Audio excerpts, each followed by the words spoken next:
konfor var ama agresiflik daha çok var. Tasarlandı. Kapıdan yukarıya doğru çizgimiz gidiyor. Evet, hepinize merhaba arkadaşlar. Araba Rüyası kanalından Ali ben. Hepiniz hoş geldiniz. Bugünkü misafirimiz eski kasalardan, yani eski demeyeyim, çok eski değil ama çok incelemesi yapılmış bir araçtır. Ama bugün ben de bir denemek istiyorum. Ben de izlenimlerimi size sunmak istiyorum. BMW 330i modelimizle bugün birlikteyiz. Ben arkadaşlar aracımızın önce ön yüzünden beraber başlayalım birlikte. Aracımızda M1 paket olduğu için bütün detayları piyano bilek detaylarla detaylandırılmış. Siyahtır. Yani öyle plastik aksam yani plastik gibi gözüken aksamlar bulunmamaktadır aracımızda. Öncelikle panjurumuzdan başlayalım. Panjurumuz açılır ve kapanır sistemdir. Yani motorun hava gereksinimlerini karşılayabilecek düzeye geldiğinde kapatıyor ve çok sıcak olduğunda yine bunları açıp motorun soğumasını desteklemektedir. Yine aracımızda adaptif far sistemlerimiz bulunuyor. Bu araç zaten makyajsız ilk çıkan versiyonudur. Sonrasında makyajlandı bu, bildiğiniz üzere. Daha değişik tampon tarzları, daha agresif olduğunu söyleyebilirim. Yeni makyajlanmış versiyonunda daha agresif bir yapıya sahip. Onun dışında yine gördüğünüz gibi burada bir her şey piyano bilek. Burası da aynı şekilde piyano bilek. Farlarımız, aslına baktığınız zaman araç 3 serisi zaten her zaman bir efsane olmuştur. Her zaman efsaneliğin devam etmektedir. Yani benim gözümde 3 serisinin en efsane arabası F30'dur. Yani ben de kullandım F30 ve F30'u çok seviyorum. Kullanışı açısından ve agresifliği, duruşu, her yönden çok başarılı bir araçtır bu arada.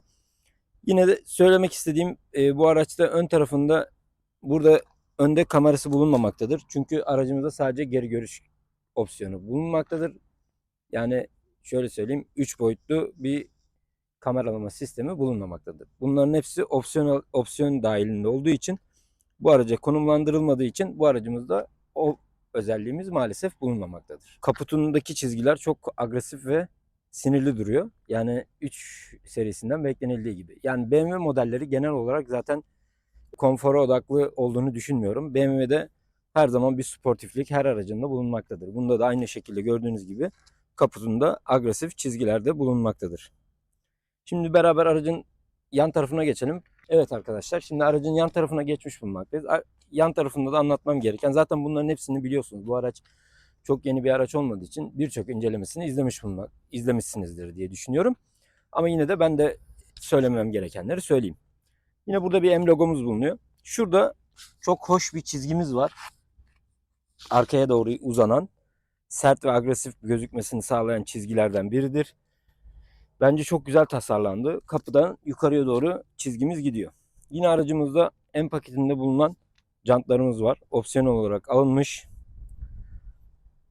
Ayna kapaklarımız yine beyaz, kamerasız ve plastik detay gördüğünüz gibi bulunmamaktadır. Cam çerçeveleri vesaire her şey piyano bilek olarak tasarlanmıştır. Gayet de güzel duruyor bu arada. Yani bu premium bir his sağlıyor. Aslında plastik gibi gözüken parçalar aracın her zaman kalitesini düşürdüğünü düşünüyorum. Onun dışında yanında da anlatmak istediklerim bu kadardır. Hani dediğim gibi dışında çok oyalanmayacağız. Evet arkadaşlar, şimdi aracımızın arka kısmından bahsedip aracın iç kısmına geçeceğiz beraber. Zaten çok fazla dışında takılmayacağım. Burada bir 330i yazımız bulunuyor. Onun dışında yine 3D stop lambalarımız bulunmaktadır. Bunlar çok hoşuma gidiyor bu arada. Yani BMW'de en beğendiğim stop tarzları diyebilirim. Yine burada bir flaşörlü kırmızı renkli stop diyeyim. Sisler için vesaire. Onun dışında aracımızda gördüğünüz gibi difüzör olarak siyah, parlak bir siyah kullanılıyor ve çift çıkızlı egzoz uçlarımız bulunmaktadır yine aracımızda. Otomatik bagaj sistemimiz maalesef bulunmuyor. Normal şekilde açılıyor. Yine elle kapatabiliyorsunuz bu şekilde. Aynı şekilde arkada da bir adet kameramız bulunmaktadır. Onun dışında başka bir şeyimiz yoktur arkada. Evet arkadaşlar, aracımızın motoru bu şekilde. Aracımızın motor bilgilerine geçmek gerekirse eğer, aracımız 260 PS, yani 258 PS ama ben 260 diyorum. 400 Nm tork üretiyor. Düz sistem motor bulunmaktadır. 4 pistonlu düz bir sistem bulunmaktadır. Aracımız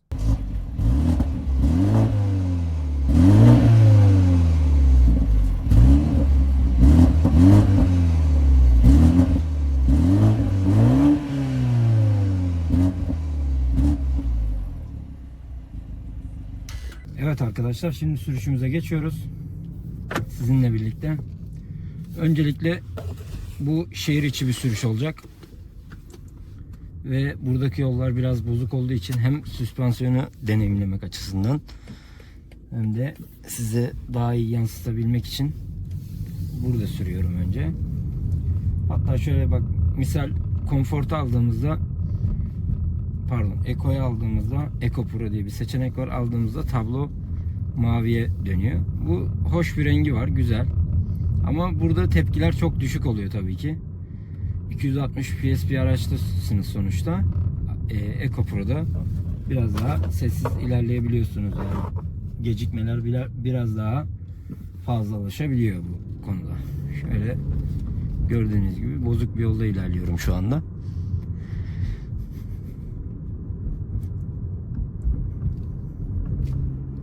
Aracın hiçbir yerinden hiçbir ses gelmiyor. Süspansiyonlar biraz sert olmasına rağmen yine de konforlu bir yolculuk yapabiliyorsunuz araçta. Yani onun dışında söylemek istediğim araç 260 PS. Yani gaza bastığınızda tepkileri direkt alabiliyorsunuz. Tabii ki bu sport modda geçerli. Onun dışında aracımızın hız sabitleyici tuşları bu tarafta bulunmaktadır. Bu tarafta da yine telefon, multimedya ve ekrana müdahale edebildiğimiz seçenekler bulunmaktadır. Önümüzde bir head-up display'imiz var. Çok fazla seçeneği olmamasına rağmen hoş duruyor. Bu araçta beğenemediğim tek yön şu torpidoda kullanılan malzeme. Yani bu malzeme önceden herhangi bir kimyasal bir maddeyle silindiği için bazı lekeler barındırıyor üstünde. Yani şu an geçmiyor lekeler. Belki başka bir müdahalelerle düzelebilir ama dediğim gibi bu torpido malzemesini beğenemediğim, onun dışında başka içinde beğenmediğim bir parça yok. Burada bir kapaklı gözümüz var. Burayı açıyoruz. Burada bir kablosuz telefon şarj yerimiz var. Havalandırmasız tabii ki. İlk çıkan versiyonlarından yine. Almanya'da bugün güneş açmış. Biz de bu fırsatı değerlendirelim dedik. Video çekiyoruz. Şöyle aracımı sporta alacağım. Vites kolunu şu tarafa çektiğinizde direkt sporta geçiyor zaten. Ve şöyle Sport Plus yapalım. Aracımız arkadan itişlidir. Yanlayıcı arkadaşlarımız zaten bilir bu meseleyi. Yine burada pedal shiftlerimiz var. Alüminyum detaylar üzerinde. Görünüşü alüminyum ama çok hoş duruyor. Opsiyonel olarak direksiyon ısıtma alabiliyorsunuz. Burada tuşu bulunuyor zaten. Bunu biliyorsunuzdur diye düşünüyorum. Yine BMW dokunmatik sisteme tam geçmedi. Hala geçmedi. Ben bunu seviyorum. Tuş olayı her zaman benim için önde olacak yani. Şöyle bir gaza basacağım. Tepkilere bakın arkadaşlar. Arkadaşlar gördüğünüz gibi araç son derece yeterli hızlanması var zaten. 260 PS, 400 Nm tork üretiyor. 0-100 hızlanması da 5.8 saniye diye bilirim. Yakıt değerleri de şehir içi yine 5.8. Tabi bunlar Eco Pro ve çok yavaş kullandığınız takdirde yakalayabileceğiniz performanslardır. Onun dışında zannetmiyorum yani o rakamların altına düşeceğini pek düşünmüyorum. Şöyle ben biraz sessiz kalacağım. Sizi de araçla baş başa bırakayım. Pedal shift falan kullanayım.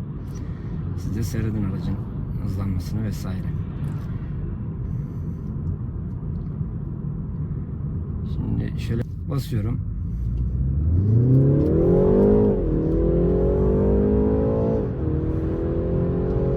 Arkadaşlar 260 FPS'in hakkı budur. Hakkı budur. Aracın yol tutuşuna gelirsek eğer, BMW'nin o yere sıkı tutunması var ya, o hissi size yaşatıyor bu araç. Zaten BMW'lerde bildiğiniz üzere hani yol tutuş olsun, sportif sürüş olsun, bunlar da her zaman bir adım öndedir benim için. Kendi adıma konuşuyorum bu arada. Yani Mercedes S-Class'm var benim. Kendim onu kullanıyorum. Yani S-Class'a baktığınız zaman, S-Class'a dedim, pardon bu arada özür dilerim. C serisi yani. C serisiyle aynı klasmanda araçlar bunlar. C serisi biraz daha konfor yönüne odaklandığı için o biraz konfor severler için, ama bu 3 serisi abi konfor var ama agresiflik daha çok var. Bu vites düşüşlerinde falan güzel, çok ince egzoz patlamaları da bulunuyor araçta bu arada. Bu da sizin hazzınızı yükseltiyor. Bende olduğu gibi şu an. Ya BMW sürücüleri bilir bunu. BMW sürücüleri başkadır her zaman zaten.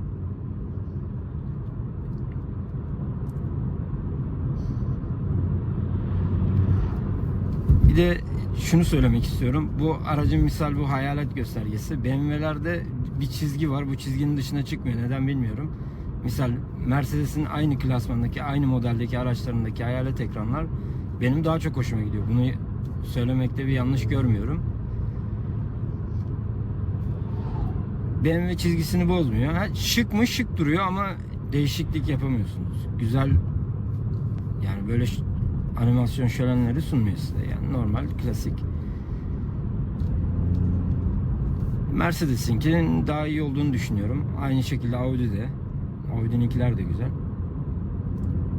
Aracımızda şurada bulunan ufak gömülü bir multimedya ekranımız var. Ufak demeyeyim aslında. Gayet yeterli ama sonuç olarak hani şu anki yeni modellerine rağmen ufak olduğunu söyleyebilirim. Makyajlanan kasada zaten yekpare bir ekran bulunmaktadır. Onunki daha bir başka tabii ki. Şu an BMW'den beklediğim tek şey şu diyebilirim size. Çok kral bir direksiyon üretmesini bekliyorum şu an. Yani şu an Mercedes olsun, Audi olsun çok ileride direksiyon konusunda. BMW'deki şu olay, hani direksiyonu daha kalın ve daha etli. Bu çok güzel hissettiriyor ama görünüş olarak ben Mercedes'i bu konuda tek geçebilirim yani. Öyle söyleyeyim size.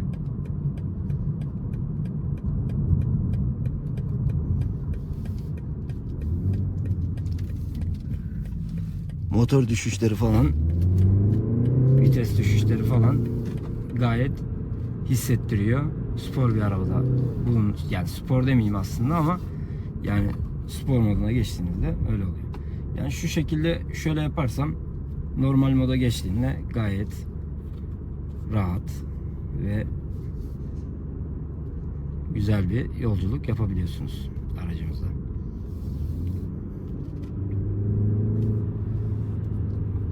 Modumuzu konforda alalım.